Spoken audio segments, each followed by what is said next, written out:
Welcome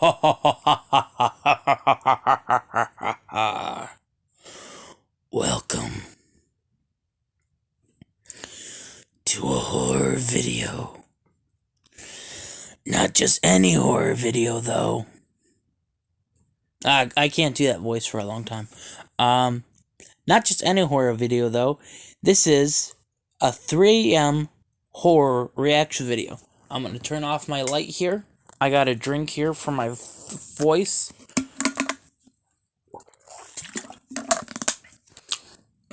And we're going to react to 8 true field trip horror stories animated. 32 minutes and 21 seconds. Hopefully you guys enjoy, and be careful on your next field trip. This world is a strange one. Submitted by Mort.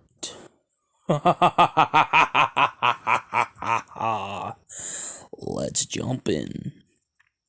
Also, real quick, guys.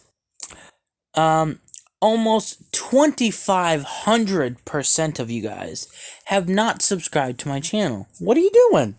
We got a variety of videos, gaming reactions, mukbang, food challenge, vlogs.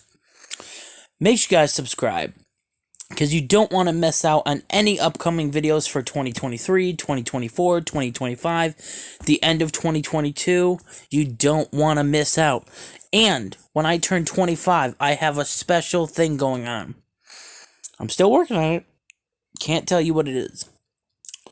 Also, supposedly next year I should be getting some merch ready. I know I keep saying, but I've been trying to work on it. Being a small YouTuber and that, not really having a lot of money, but yeah. Also, loved ones in 2022, what goes around comes around. Spread love, you get love. Don't spread COVID, because we don't want any more COVID. Mountain Dew, please sponsor us. It's not going to happen today, but what? Hopefully, yes. Hopefully someday. Without further ado, make sure you guys hit that subscribe button, hit that post notification bell to be notified every time I upload. Subscribe and leave a comment. Without further ado,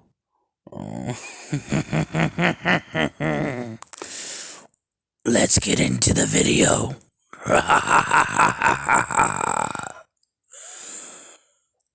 This world is a strange one. Submitted by Mort. I know I said that already. I'm a 15-year-old male. I live in Germany, but I come from a small European country. This event had happened before I moved to Germany.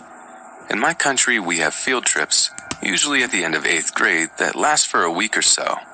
Now, I've had my fair share of stalkers, but nothing like this. It was September in 2014, and I went to a field trip on an island with my class. I was 14 at the time. There was this girl, Jane. Jane used to be a normal girl up until that point. She was always kind of shy and really kept to herself, but everyone liked her. She was never bullied or anything, just a normal shy girl. We used to chat on Facebook a little bit, but nothing serious.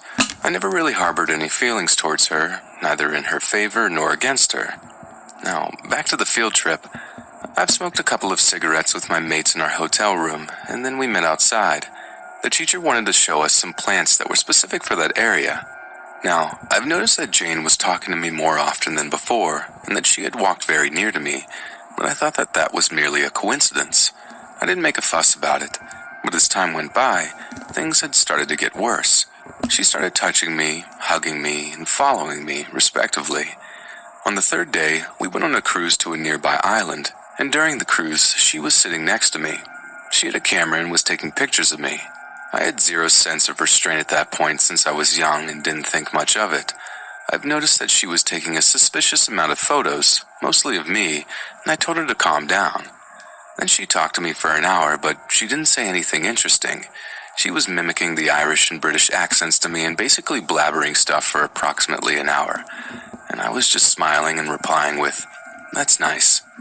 In the following days, she had started to hug me and make me feel uncomfortable, so one day I came to her and told her that we needed to talk in private. We went to the woods, and I asked her if she was in love with me or something like that. She denied it and kept saying that there had been a misunderstanding, but I knew that there was something off about her. Then she told me her life story. She said that her mother is a schizophrenic and that she's severely depressed about it. I felt sorry for her, but still, her and that touching was incredibly inappropriate. During our conversation, my mates wondered where I am and organized a search party for me. They found us eventually, but she had decided to stay behind and let me go. I have no idea what she was doing after I left. On one occasion, I'm a little fuzzy about the details, she came into our hotel room asking for water, as if there wasn't any water in her own room. However, when she got the requested water, she refused. Come on, guys, it's your boy, the Adam Westberg Vibes, and welcome to a scary night. It is currently 3 a.m. and we are reacting to 3 true McDonald's horror stories animated, 24 minutes and 22 seconds. Now, I hope you guys enjoy this, because if you guys do, make sure you guys smash that like button and hit that post notification bell to be notified every time I upload as well. Without further ado, without wasting... Oh, loved ones in 2022, what goes around comes around. You spread love, you get love. Don't spread COVID, because we don't want any COVID. Also, Mountain Dew, please sponsor us. It's not going to happen today, but what? Hopefully someday. Yeah. And without further ado, without wasting your time, let's hop into this baddie. My life will never be the same because of one night. I was driving home from a friend's house, located on the outskirts of the city. As far as my eyes went, I could only see vast cornfields on both sides of the road. My house was still 40 minutes away, and I could hear the angry rumble of my stomach. But I couldn't see any sign of a house or people until I took a left turn for a shortcut. The scenery was different after this turn. Now the cornfields were substituted by deep woods. Hooting owls and howling coyotes reminded me that I'm too far from home in the middle of the night. I didn't want to stop no matter how hungry I felt, so I kept on driving for a few kilometers straight. But then I saw this McDonald's drive-thru, and I knew I had to stop. I drove straight into the queue passages, which had no other cars, and stopped right next to the window. A skinny teenage boy was dozing off, sitting on the counter. I honked my horn twice, and he woke up with an awkward face. I'm sorry, sir. I was just... Relax, man. No problem. I get it. It's okay to be tired. He smiled and asked for my order. I'll have a Big Mac with 1 small fries and an iced tea. Okay, give me some time to get back with your food. Saying this, he went inside the restaurant to prepare the meal. I figured out this outlet is short-staffed, so the boy is in charge of everything tonight. I sat quietly waiting for my meal, but then the urge to pee hit me right away. I came out of the car and went to use the public toilet located in the corner of the drive-thru. I was about to close the door when I noticed a guy dressed as Ronald McDonald sitting on a bench at some distance. He had a sad face and was staring at the ground like he was about to cry. Suddenly, he looked up and our eyes met. A weird smile appeared on his face.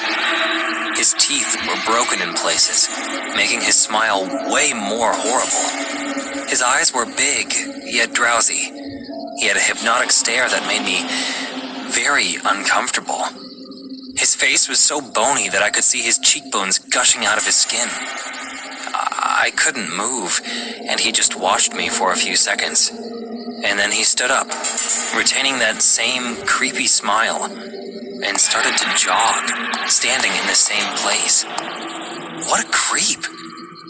Saying this, I closed the toilet door on his face. I was doing my business when I heard a muffled sobbing sound. The sound wasn't very loud, but it was surely spooky enough. Is that guy crying? What the hell is wrong with that dude? Suddenly, the sound stopped, and silence prevailed. I turned towards the door, pondering what I would see when I opened it, and a loud bang took place, almost giving me a heart attack, followed by a familiar voice. Sir, are you in there? I opened the door and saw it was that skinny teenager standing outside with a big packet in his hand. "Your food is ready. I called out to you, but..." "Yeah, I had to take a leak." He handed me the food and we both walked to my car. I was taking out the cash from my wallet to pay him when I noticed the bench where that Ronald guy was sitting a few minutes back. It was empty, and the guy was nowhere to be found. Seeing me checking out the bench, the boy asked, "Is anything wrong, sir?" "Nothing like that. It's just, your Ronald McDonald guy is pretty creepy. He would scare the kids away." "What Ronald McDonald guy?" "The man who was sitting here a few moments back, wearing your mascot costume?" "I have no idea what you're talking about, sir. We don't have anyone like that here. I'm all this place has got." A cold shiver ran down my spine as he said that. I paid him quickly and, without much ado, got back on the road. The confused boy watched me drive away in a hurry. I rolled the windows down to get some fresh air. Some crazy man creeped me out and looked at me, and I was being all childish about it. I felt humiliated by my cowardly behavior. The boy must be laughing on his own now, seeing a guy double his age get scared of some stupid mascot. I went to turn on some music to take my mind off of everything. But before I could press the button on my music player, a squeaky laugh came from the back seat. I could feel my heartbeat getting faster. Drops of sweat appeared on my forehead as I slowly looked at the rearview mirror. A dark, shadowy figure was sitting in my back seat. It was a man with a curly red wig on his head. He slowly surfaced from the darkness, and the passing streetlights illuminated his face. That same wide but drowsy eyes, a red, painted, big smile, was watching me. I was so freaked out that I forgot to scream. A cold, sharp, metallic thing touched my neck as the creepy Ronald leaned close to me. "You shouldn't have closed the door on me, mate." What do you want?" "I want to show you how sharp this knife is. Hand me your iced tea. Come on, do it. Okay. Okay. I handed him my cup of iced tea. The situation was tense. I couldn't speed up, fearing that he would definitely slit my throat, and none of my loved ones would ever discover my body. So I decided to handle the entire situation very carefully. I didn't want to do anything reckless to make this psycho snap. He placed the cup right on my shoulder, and then moved the knife swiftly. The knife was... Chime is fee overdraft with SpotMe. If you need a little extra cash at the end of the month, it's there. Up to $200. That it cut the bottom of the cup like butter, and the cold tea spilled all over my clothes. Oh my God! He laughed his heart out, while I almost shat my pants. I said in a fumbled voice, "Look, mister, I am..." "Call me Ronald." Yes, Ronald. I'm sorry for disrespecting you earlier. Please forgive me. That's a good start. So just tell me where to drop you, and I will. No issues. Or are you trying to get rid of me? No. Drive quietly. I'll tell you where to stop. Okay, whatever you say. Good boy. I kept driving, and Ronald watched me while smiling like a lunatic the entire time. We came near a right turn, and Ronald screamed, "That's it!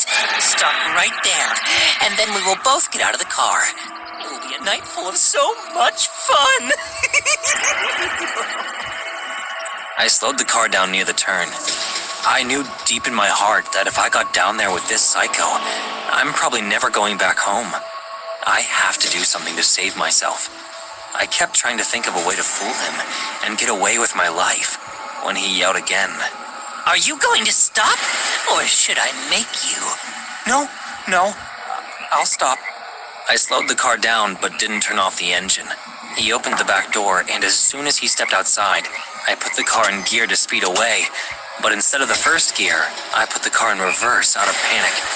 As I pressed the accelerator hard, the car moved backwards at a sudden speed and bumped into the man standing there, not expecting this sudden turn of events. He fell to the ground, and I couldn't stop myself from hitting him once more. The left tire ran over his leg, breaking all the bones in his limb. I could hear the cracking and his dying scream all together. Eat shit, you freak! Fuck.